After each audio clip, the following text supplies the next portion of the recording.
potential listeners. You don't want to alienate them. Where it's like, okay, well, it's not really for me. You're kind of just like, writing like yourself out of like a like a huge market, right? Where I mean, I don't want to say market, but like a huge like listening base, because I don't really. I mean, it's not doing this for the money, but it's like just an added benefit. Wait, But you're not doing power metal inspired thrash metal about Dungeons and Dragons for the yeah, money?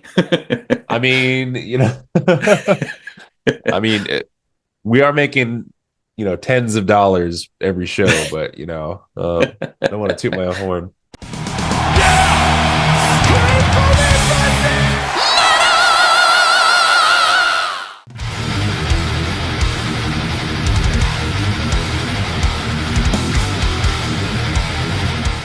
Cody of Dungeon Crawl, thank you so much for your time. You probably thought, hey, I already released my album. The press cycle for that came and went. I just want to enjoy the end of the year. The holidays are coming. You're feeling a little under the weather, I know. Thank you for your time. I'm making you do Yeah. interviews. How are you doing? No, it's totally fine. Yeah, like no, I'm always happy to chat and catch up. Like I think like people say, what is it? The like the release is just the beginning or whatever. Like it's Yeah, like when yeah, the work yeah. starts or whatever. Yeah. So like I'm totally cool with like happy to chat, and like thanks for having me. I really appreciate it. My pleasure, my pleasure. Yes, the roller coaster is only just getting started. Maybe you've gone through that like silently going up the roller coaster and you're in that first oh shit moment, and that oh shit moment is going to continue on for a while, I'm sure. Yeah, yeah. Just I hope so. yeah, yeah, yeah. So but let's look back briefly because I mean I wanted to talk to you guys for sure about this album. Maze Controller, in full transparency, was my introduction to the band. Um, Cool. and my viewers know this. I rarely say this in interviews. I really fucking love this album. Oh, I sweet. think it's one of the best albums of the year, and so love to get your perspective now. Now that it's like 2.5 months as we're talking since the album has been out, it can be hard to kind of take a step back when you're in that moment. Now that it's been a little while, do you have a chance to look back? Like, have you done some reflection on how things went? Are you able to listen to your own album, which is sometimes a challenge for artists? Yeah, yeah, totally. I do. I think like it kind of like goes in like a cycle. Like whenever we release material, it's like I do enjoy listening to it. Like I mean, like I don't want to be like come off like like narcissistic or whatever, but it's like Yeah, yeah, like obviously you write the things that you want to hear, right? So it's like and it's also just like I dedicated so much time into like writing the material, and just getting like it's like so what's the word uh it's very I'm blanking on the word very close to it. I'm yeah. very it's Close to like your very heart. personal. Yeah, yeah, totally intimate, I guess would be the word.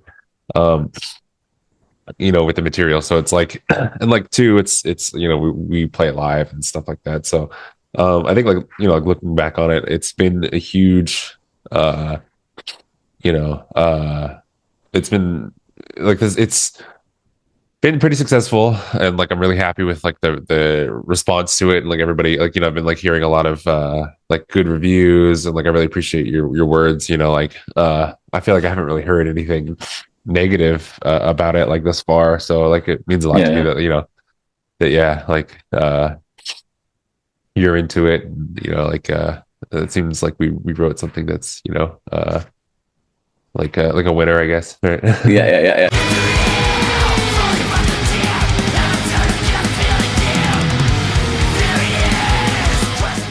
The cool thing is this album opens with, let's call it an extended intro, with the band playing. It's not soundscapes or anything like that. But at that point in time, we kind of, not the new listeners who didn't know about you guys before, but your existing listeners as well. We kind of at that point don't really know where you're going to take us, and that really only Yeah. explodes with the second song, if you will. And the cool thing about your eclectic sound is that, I mean, there's obviously the base of thrash metal, but you're bringing influences from wobum and more melodic stuff. But you obviously also, with this album, we get a ton of orchestration and symphony with your album, which is interesting because we've obviously in all the symphonic, gothic, and power metal bands, we've seen on the extremer side a ton of symphonic death metal bands like Flesh God Apocalypse, or black metal bands that are bringing in strings. In deathcore now, a lot of stuff is symphonic as well. But for some reason, that never really happened a lot with thrash metal. It's kind of interesting to think about that. That like where does that for you? Where did that drive come from? Because thrash metal, of all the genres out there, can be the most gatekeeping crowd that you've ever seen. You know, you have to stick within a certain stereotype, or you're not thrash anymore. Where did that drive come from? That I know after your previous album NEP, you're like, no, we not only want to add orchestration to this album, but we want to put the symphonic elements front and center. Yeah, totally. It was a mix of, I mean, like, yeah, like you said, like thrash is pretty cut and dry. Like, like a lot of the I mean, like I feel like it gets into um you know like uh like I mean, like the old bands like Exodus and Testament and all those, like the ones that are like classics, right? Like uh they like established that sound. And like I feel like oh, like we didn't want to be like the types of, I mean, like we didn't want to be a band that tried to emulate that, and just like like, because there's like so many of those out there. Mm-hmm. Like no knock on what they're doing, right? But it's like want it to be interesting, and like have its own flair.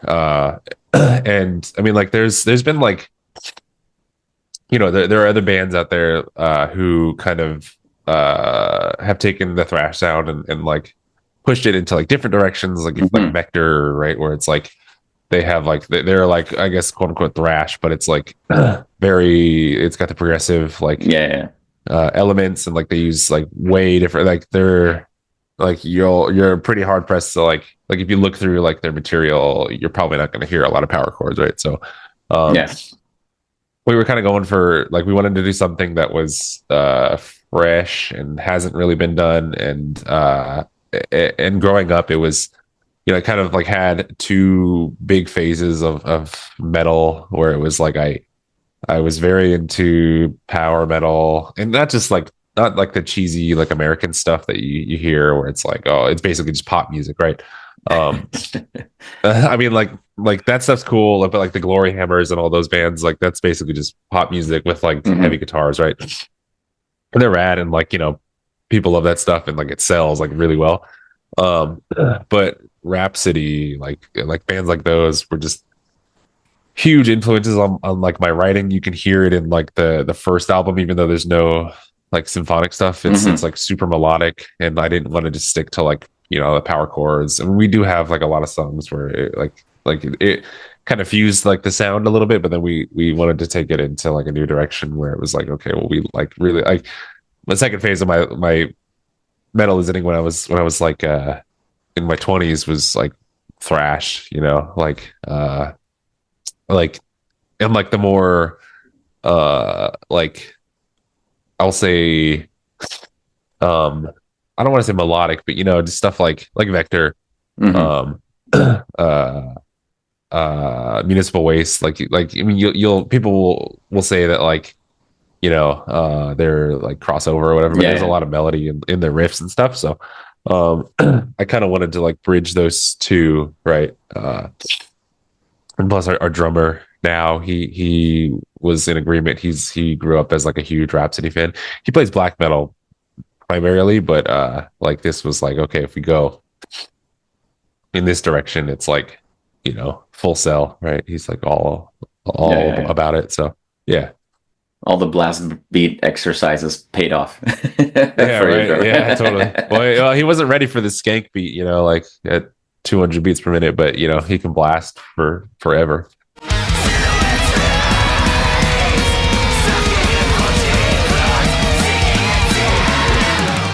Now, obviously, we also have to address one other key element of this band is that it is there's no secret to it that your band is heavily influenced by Dungeons and Dragons. Um, Yeah. It's quite clear. But Yeah. what is interesting, because like I'm somebody, like I am from planet Earth, so I have heard of this thing called Dungeons and Dragons. I've never played a game of Dungeons and Dragons before, but I have some understanding of what it's about. But apart from maybe one particular song title on the album, it doesn't necessarily matter, or it doesn't necessarily hold me back. The world you're building for me can just be like a fantasy world or what have you, and I can get lost in myself. Was that a conscious thing? Because sometimes bands that do embrace a very specific theme can get really lost in that. And then sometimes, as a neutral listener, it can be hard to kind of relate to it. That doesn't feel like it's the case with you guys. Is that something that's proactive when you're writing material, or does that just come kind of natural? Yeah, that's awesome to hear. I mean, yeah, it was definitely I mean, to a degree, um, right, where it's like you don't want to you know, uh not isolate, but like you don't want to Alienate. alienate, yeah, yeah, sorry. Your listeners, right, where it's like potential listeners, you don't want to alienate them, where it's like, okay, well, it's not really for me. You're kind of just like, writing like yourself out of like a like a huge market, right? Where I mean, I don't want to say market, but like a huge like listening base, because I don't really, I mean, it's not doing this for the money, but it's like just an added benefit. Wait, But you're not doing power metal inspired thrash metal about Dungeons and Dragons for the yeah, money? I mean, I mean, we are making tens of dollars every show, but I don't want to toot my own horn. But yeah, no, it definitely was something that like I have been conscious about. Yeah. I mean, like the one song on the album, "Saving Throw," is like about a specific mechanic in the game. But like if you kind of dig into each story, where it's like each song, it's got its own story. Like the lyrics kind of like paint a picture, and then like you can like understand the lyrics where it's like you can relate it to something, or you can like just take it like if you know what it's about, then it's like you have Mhm.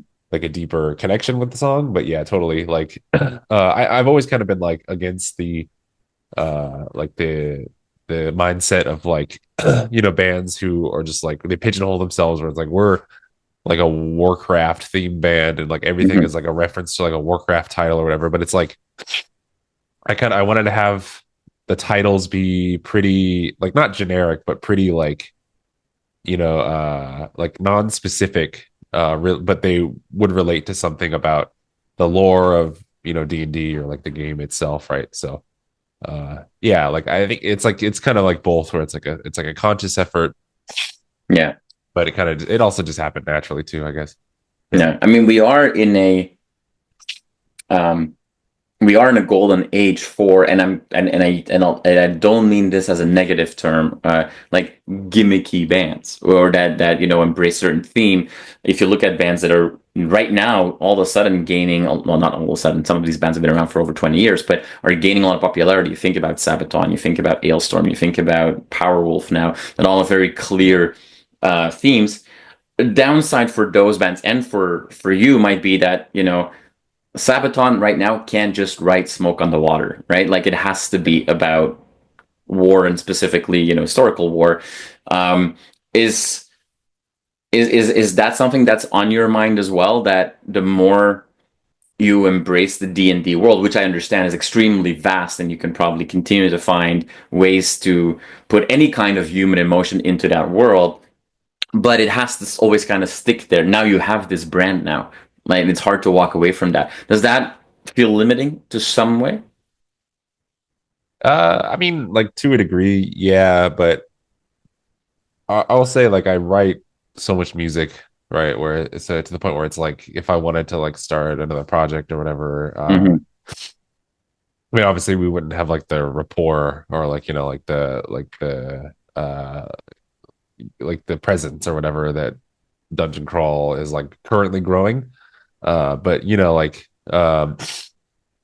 I mean, it just really depends on like if we want to do some kind of rebrand or whatever, then like you have to do it like strategically, right? Where it's Hmm. like I mean, like you've seen bands like oh dude, like Ultraviolence, right? Where they rebranded their, I don't know if you follow them, but like they went from, I mean, I don't want to knock the music, like they're doing what they love, but those guys, like they were just like this the hardest fucking thrash band. Like the riffs were like so sick, and then they turned into like a deathcore metalcore band or whatever, and it Yeah, just was like everyone was like, "What the fuck is this?"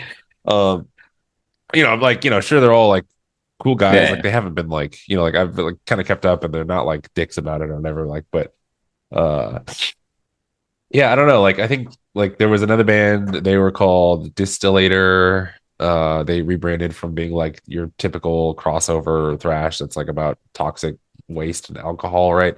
They rebranded to like Cryptosis to being like a sci-fi themed band, and like they're hmm still, like they're way far way above and beyond us, right? Where it's like, they're listeners or like in like the like, way above anything we've achieved. So I think it's like it's doable for sure. You just have to be like strategic. And like I think like we could like kind of like spin it in a way where it's like, okay, we want to do like an album that's like based on like sci-fi, and there's like, yeah, yeah, yeah. sci-fi, yeah, like there's like sci-fi systems like D&D has what's the one I'm looking for? It's like a uh it's like a specific a spelljammer. They have like a spelljammer like a campaign setting like module. So like that's like it's not out of the realm of like possibility where it's like we could write, Yeah, yeah, yeah. sci-fi themed material, or like Starfinder is like the Pathfinder version of this too. And like I've never been one who's tied to politically themed lyrics or like real world themes or whatever, right? hmm So everything I write is basically just like from the imagination, where it's, like I'm not like a super passionate person about like real world problems. So Yeah, yeah, if I yeah. want to write anything, it's like all about like, just telling stories and stuff like that. So It's escapism in a yeah, way. totally. Yeah. Yeah.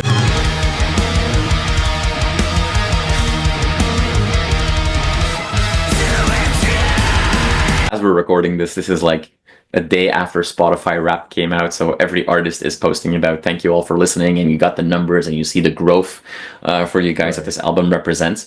So you now know that there's a ton of people out there like myself who really love this album, and obviously we Oh, want cool. to see you play this album. Um, 2025 is around the corner. What can we keep our eyes open and our fingers crossed for to seeing Dungeon Crawl live? Yeah. I really want to get out of state for sure.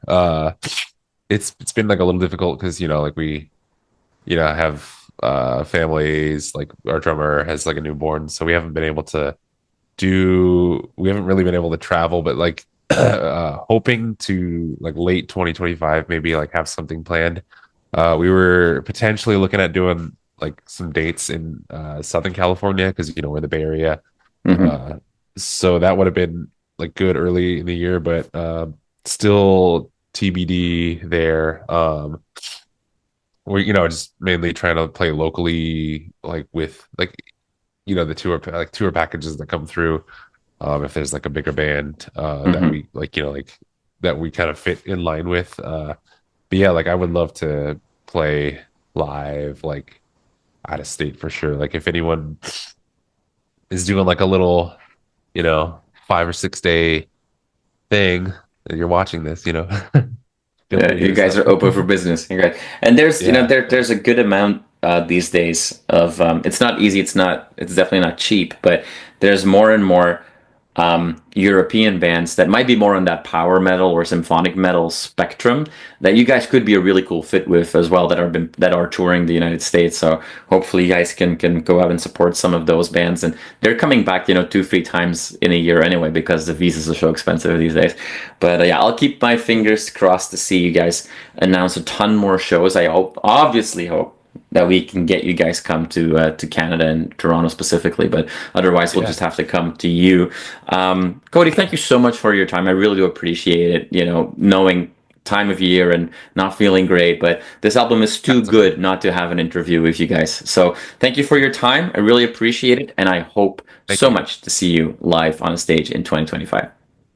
Yeah, be on the lookout. Yeah.